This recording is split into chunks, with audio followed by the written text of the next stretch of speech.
që nga viti 2023 ja zxhatën duart njëra tjetrës.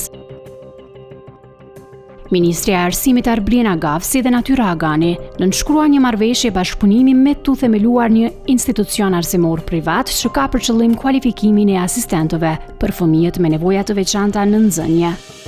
Ndonë se ministria e dha këtë përkraje publike për qendrën profesionale për gjithë përfshirje.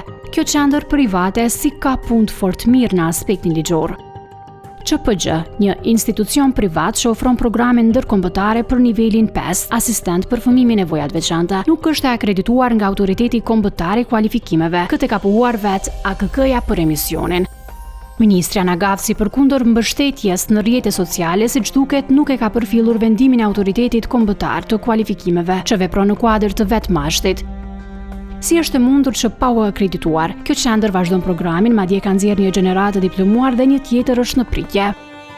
Rasti merr një dimension tjetër kur kuptohet se motra e ministrës së Arsimit Arblina Gafsi punon në QPG. Kiks Kosova ka ballafaquar drejtuesit e institucionit me këtë fakt. Ata mohuan çdo ndikim nga ministria, duke theksuar se QPG është një OJC e pavarur që nuk ka marrë asnjëherë financime nga Ministria e Arsimit. Qendra profesionale për gjithë përfshirje është vetë iniciativë, vetë financim i Profesoreshës Natyre dhe IMIA. Bashkëpunimi me Ministrinë e Arsimit është një shej e një bashkëpunimi profesional për përmirësimin e kauzës së arsimit gjithë përfshirës. Kemi bashkëpunim të mirë me Ministrinë e Arsimit, me Ministrin e Zavendës Ministrit, sepse mendoj që ndajmë një vizion të përbashkët. Përveç Ministrisë kemi bashkëpunim jashtëzakonshëm edhe me drejtoritë komunale. Ne kemi nënshkruar një marrëveshje të bashkëpunimit me Ministrinë e Arsimit, respektivisht me kabinetin aty.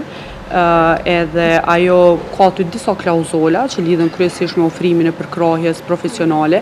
Ne asnjëherë nuk kemi marrë mbështetje financiare prej Ministrisë Arsimit, sepse nuk e kemi kërkuar ato, ne më shumë ofrojmë gjana se sa që marrim gjana, nëse më thonë ashtu. Dhe të njëjtën kohë e kemi thelluar, e kemi zyrtarizuar këtë bashkëpunim profesional më shumë dhe më tepër. Duke qenë se shkollat burimore janë kompetencë e Ministrisë së Arsimit, pra aty ku fëmijët me nevoja të veçanta, ata me diagnozat shumë thjeshta ndjekin arsimimin, ka qenë shumë e rëndësishme për neve që me pas këtë përkrahje në mënyrë që më pas ne me ofru shërbime specifike të cilat lidhen me profesionin e asistentit. Në anën tjetër shtrohet pyetja se si është e mundur që një institucion arsimor i pa akredituar që vazhdon nxjerr në 3 kandidat, diplomën e të cilëve masht nuk e njeh.